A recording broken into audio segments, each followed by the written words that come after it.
예, 수요일 묵상의 시간입니다. 여행하는데 짐을 100개씩 짊어 다니고 있진 않은가?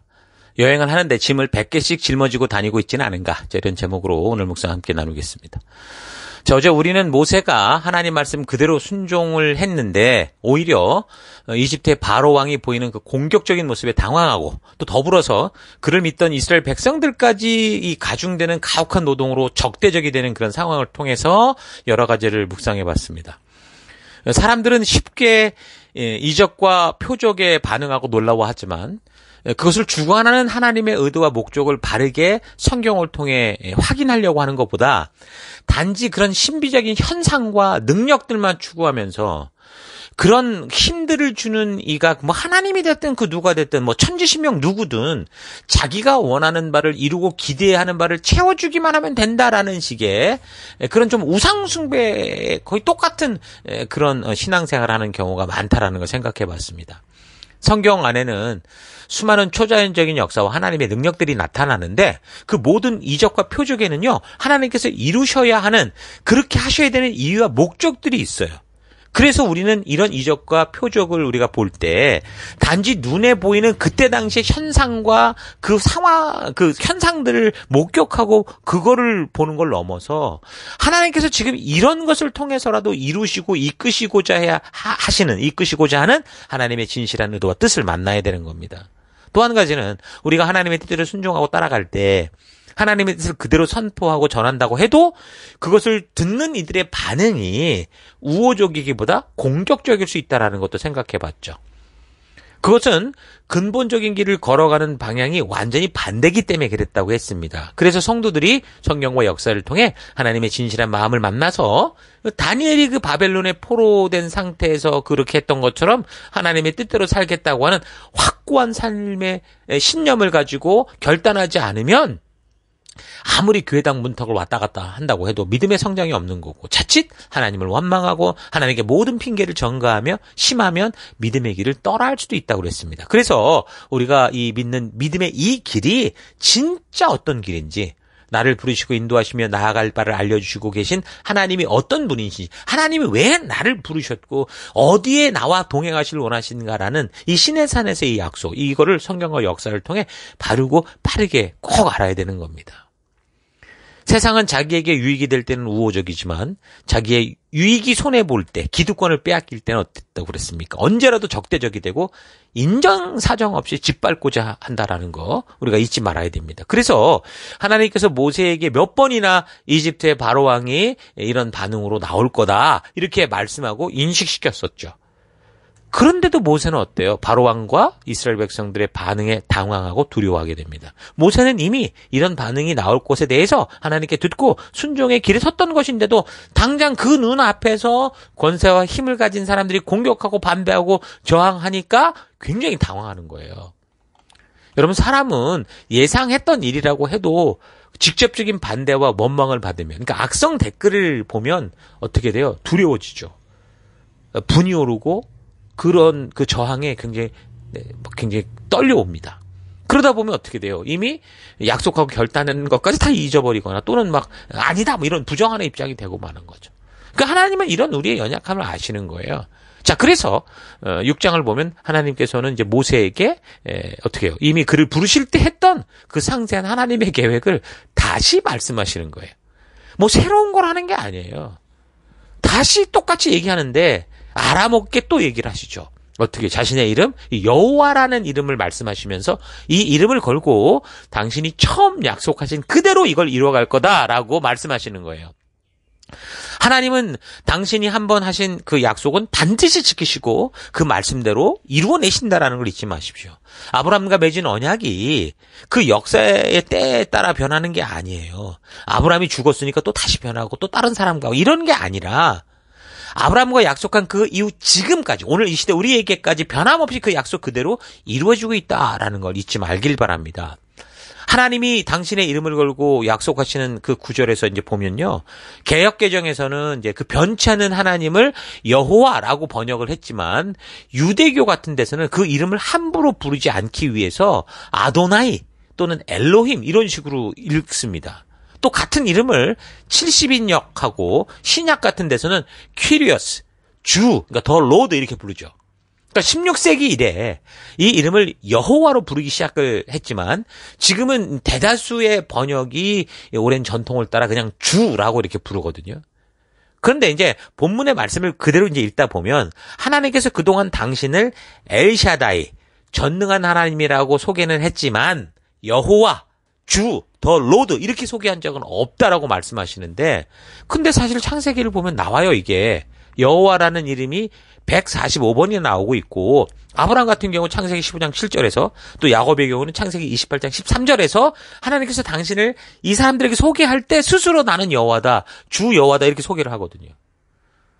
자, 그래서 이게 말이 좀 그 구절과 좀 다르다고 생각할 수 있는데 여기에 대해서 이제 내 생각으로 볼 때는요, 내 묵상으로 볼 때는 이런 오류 아닌 오류가 있는 건 창세기의 저자가 누굽니까? 모세예요. 출애굽기의 저자가 누굽니까? 모세죠. 그러니까 같은 저자가 썼기 때문에라고 봅니다. 그러니까 모세는 자신이 직접 하나님을 만나서 소개받고 알게 된 그 하나님의 이름이 여호와 스스로 있는 분 여기에 지금 익숙해져 있잖아요. 그러니까 어디서 글을 적게 되는 그렇게 적게 된 거다라고 볼 수 있습니다. 분명한 것은 이집트 생활 400여 년 전에 아브라함과 이삭과 야곱에게는 하나님께서 스스로를 전능한 하나님이다. 엘샤다이라고 소개를 하셨는데 근데 지금 여호와라는 이름은 모세를 시작으로 그 백성들에게 이제 앞으로 자신들을 구원하고 인도하실 하나님이 누군가를 알리실 의도로 사용한 이름이라는 거예요. 이 이름이 여호와라는 이름이.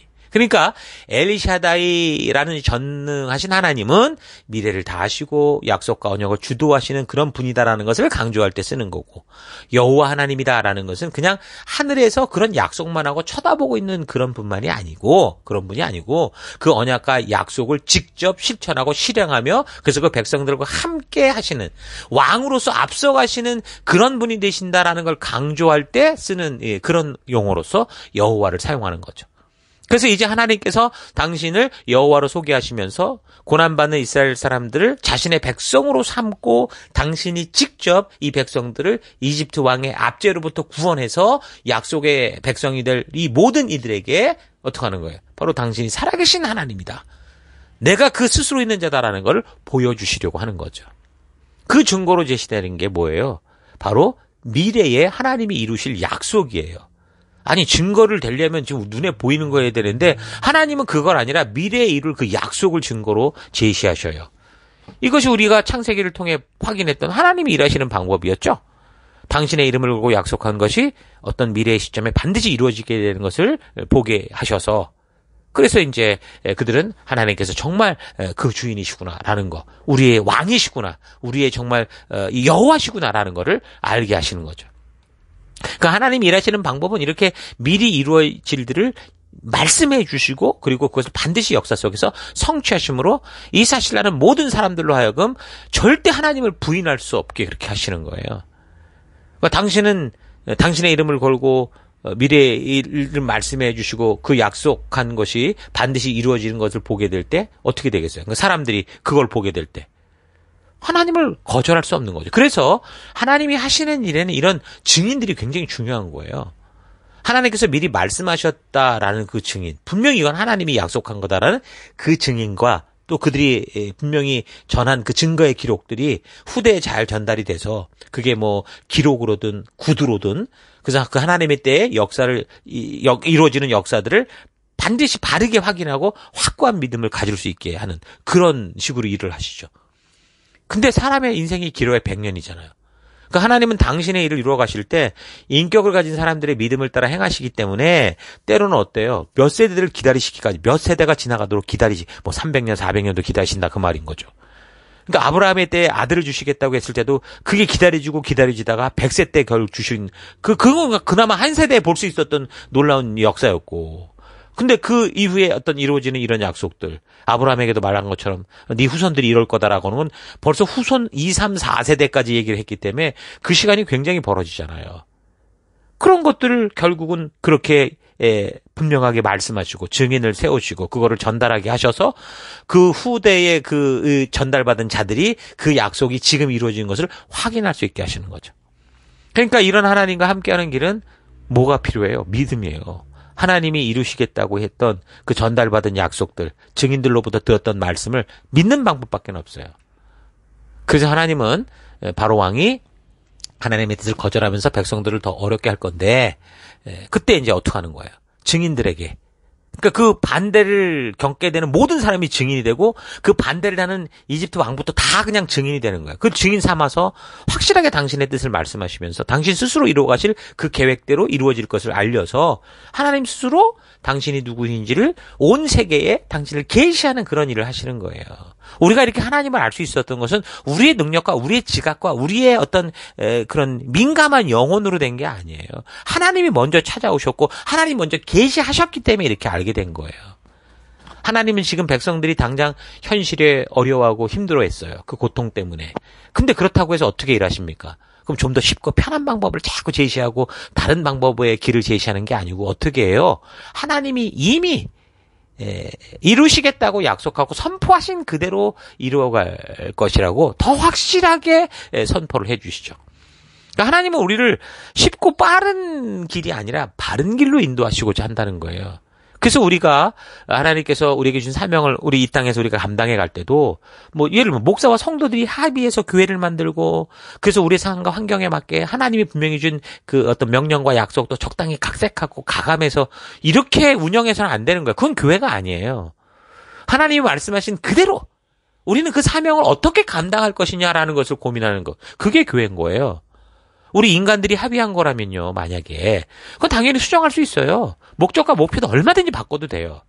그런데 교회와 성도가 존재하는 목적은 뭡니까? 하나님이 창조하신 이유가 있기 때문에 우리 인간들이 우리의 생각대로 각색하고 바꾸고 변형시키고 생략하고 가감하고 그렇게 해서는 안 되는 거예요. 그래서 교회와 성도가 그 하나님의 목적을 잊지 않는다면 그럼 그것을 이루어가는 방법에 있어서는 어떻게 하겠어요?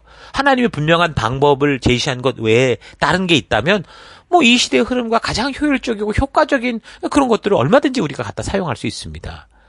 하나님이 주신 사명과 목적을 잊지 않는다면 우리는 이 세상에 그 어떤 것 합력하여 선을 이루는 하나님의 선한 도구로 활용할 수 있는 거예요.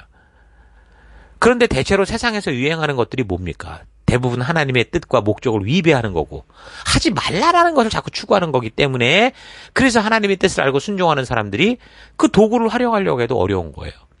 분명한 하나님의 뜻이 무엇인지를 알고 있는데 사람들이 불편하고 어려워하고 싫어하고 회피하려고 하니까 자꾸 타협하게 되고 쉬운 걸 찾게 되고 하나님의 뜻을 자꾸 물타는 희석시키는 그런 일들을 자꾸 하게 되는 경우가 생기는 거죠.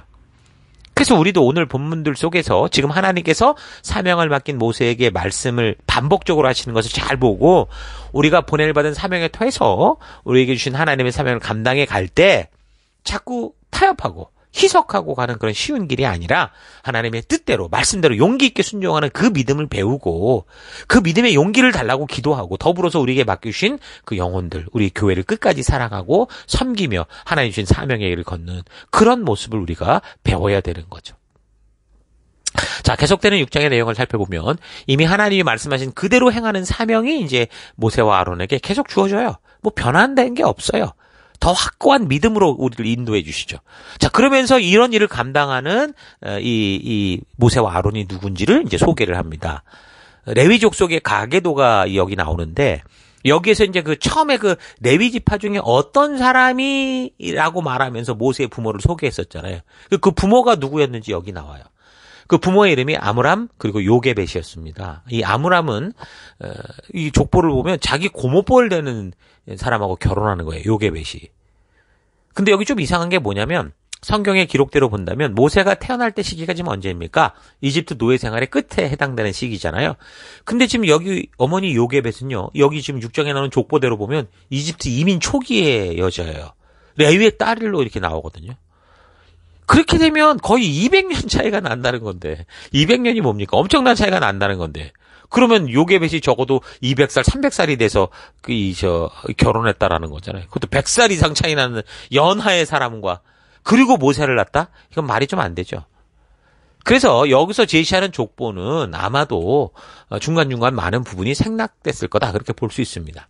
그러니까 다른 관련된 기록들을 볼 때도 이렇게 보면은 어떤 게 확인될 수 있냐면 실제로 요셉부터 여호수아 그리고 레위와 모세 사이에는 그 세대가 9에서 10세대 정도 이 간격이 차이가 나요. 그러니까 10세대가 지난 후에 이제 모세가 태어났다라는 거예요. 그러니까 모세의 어머니였던 요게벳은 레위의 딸이면은 이민 1세대, 2세대밖에 안 되는데. 근데 10세대가 지나. 적어도 한 세대마다 아무리 뭐 우리가 넉넉 좀 뭐 길게 잡는다고 해봐 30년 정도거든요. 그러면 300년 그냥 지나가는 거예요. 10세대면은.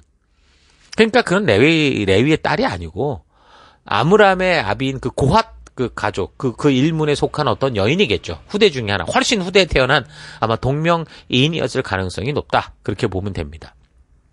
대부분 이 성경의 족보들을 보면 모든 자손을 하나도 빼지 않고 다 기록하는 게 아니라 이 기록 목적에 따라서 불필요하다고 생각되는 그런 세대들은 생략을 합니다. 뭐 창세기에 나타난 족보도 그랬고 마태복음에 나타나 있는 그 예수님의 족보도 그래요. 그러니까 중간중간에 생략된 그 세대들이 나와요. 그러니까 이런 기록법은 사실 뭐 성경에서만이 아니라 그 시대 뭐 이집트 역사를 통한 족보들을 봐도 같은 현상들이 나타나고 있습니다. 어쨌든 성경이 족보를 기록할 때 생략하는 세대들이 있다라는 거 잘 기억하시기 바랍니다. 사실 뭐 근데 아무 생각 없이 이거 읽어가는 사람들은 이런 오류가 될 만한 게 있는지 없는지도 몰라요, 그냥. 근데 성경을 좀 자세히 좀 이제 읽어가다 보면 이런 오류와 같은 부분들이 발견이 되면 의문을 가질 수 있잖아요. 그래서 미리 제가 좀 이런 사실을 여러분에게 알게 해서 나중에 혹시 이런 것들에 관심이 가져질 때도 혼돈이 없도록 미리 말씀을 드리는 겁니다. 자, 그래서 성경 안에는 이런 기록법들이 있거나 또는 아주 작은 분량이지만 잘못 기록된 내용들도 있다라는 걸 우리가 알고 있어야 돼요. 그렇다고 해서 뭐 하나님의 뜻이 전달되지 않는 게 아닙니다.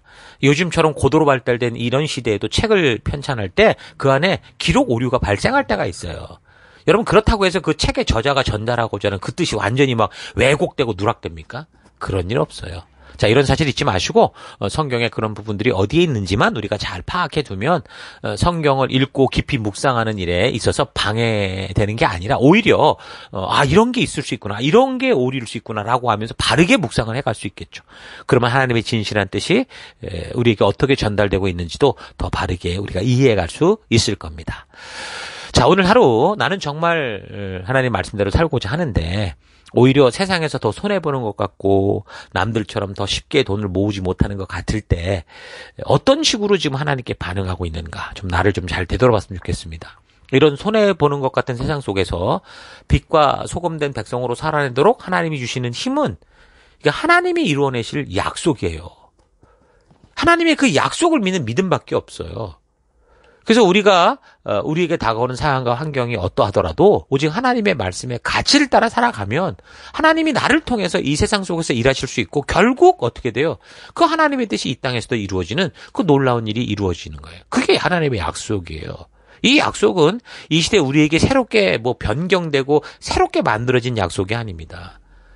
새 언약이라고 해도 그게 새롭다는 그 개념이 이런 개념이 아니에요. 이전에 어떤 거 다 없애버리고 하겠다. 이게 아니라고요. 하나님의 의도는 변함없는 거예요. 이미 전능하신 하나님께서 우리를 통해 이루시겠다고 창조 때부터 약속했던 그 약속이 그대로 그렇게 전달되고 있는 거. 그게 언약이고 그게 약속이에요.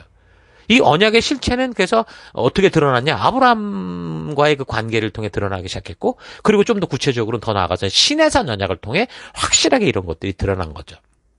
그래서 우리는 그 하나님의 약속을 따라 그 언약을 믿으며 살아가는 성도가 되어야 되는 거예요. 하나님은 이미 우리에게 하나님의 백성으로 살아갈 삶의 가치, 그 길을 다 알려주셨죠. 창조로부터 이 시대까지 그 가치는 변하지 않습니다.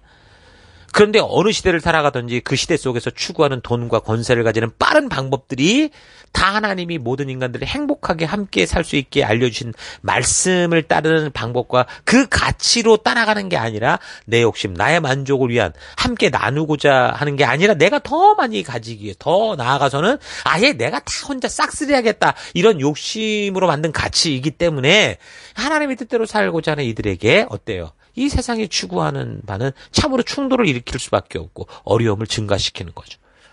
그러나 그런 세상의 방법은 만약에 그렇게 해서 돈을 많이 싹쓸이를 할지 몰라도 처음에는 만족을 줄 수 있겠죠. 그럴지 몰라도요. 결국은 어때요? 이게 자기 욕심과 본능의 길을 따라가다 만든 거기 때문에 결국은 또 다른 욕심과 본능을 따라 살아가는 더 강한 것으로 인해 무너지고 심판에 이르게 되는 겁니다. 자, 이런 사실 잊지 마십시다. 우리는 이곳에서 나그네로 잠시 살다가 영원한 본향 천국에 이르게 되는 존재입니다. 나그네는 어때요? 지나가는 길에서 만난 것에 집착하지 않습니다. 여행객은 아무리 귀해 보여도 본향을 향해 가는 여행에 불필요하고 의미 없는 것들은 다 버리죠. 누가 여행을 가면서 여행짐을 100개씩 짊어지고 가는 사람이 있습니까? 자, 그러니까 우리가 천국에 속한 거룩하게 구별된 백성이라는 이 정체성, 나그네라는 정체성을 알면 이 땅을 살아갈 때 어때요? 이 땅에 연연하지 않겠죠. 이 땅을 살아가는 동안 이루어야 될 사명에 집중하는 삶을 살아갈 수 있는 겁니다. 그래서 오늘 각자 보내받은 삶의 터 곳곳에서 우리는 하나님의 천국을 향해 가는 나그네다라는 이 정체성 잊지 마시고요. 여러분 삶의 현장 곳곳에서 오늘도 천국을 향한 나그네된 사명을 가지고 부지런히 믿음의 길을 걷는 여러분과 제가 되기를 축원합니다. 자, 오늘 하루도 힘내십시오. 잠시 기도하겠습니다. 하나님께서는 나로 천국 백성 삼으시고 이 땅을 살아가는 동안 주님의 동행자로 하나님의 살아계심을 알리는 빛이 되라 하시는데 하나님의 동행자가 아니라 세상과 벼타여 살고자 하고 빛이 아닌 어둠의 자녀처럼 살아온 것을 회개합니다. 우리에게 무엇을 이루어내라고 협박하는 하나님이 아니라 우리가 하나님의 약속을 믿고 믿음으로 한 걸음 디딛는다면 하나님께서 크고 놀라운 그 살아있는 역사를 이루실 것을 믿는 이 참된 믿음의 길을 걷는 내가 되기 원합니다. 이 땅은 우리의 종착역이 아니라 천국이 우리의 본향이다라는 거 잊지 않고 이 땅을 살아가는 동안 정말 나그네처럼 살기를 원합니다. 그래서 주님이 주신 빛을 들고 이 어둠을 헤매는 이들에게 하나님께 나아갈 바를 알리는 등대와 같은 삶, 하나님 그런 삶으로 나아가기 원합니다. 오늘 하루도 정말 하나님 이 땅을 살아가면서 이 땅에 많은 짐들을 지고 무거운 짐을 지고 가는 자가 아니라 하나님 주님이 주신 하나님의 그 사명을 붙들고 사명의 그 이 마음을 가지고 그 하나님만을 들고 가볍고 기쁘고 즐겁게 걷는 이 하루가 되기를 원합니다. 그 길로 인도하신 하나님 감사드리고 예수님 이름으로 기도했습니다. 아멘.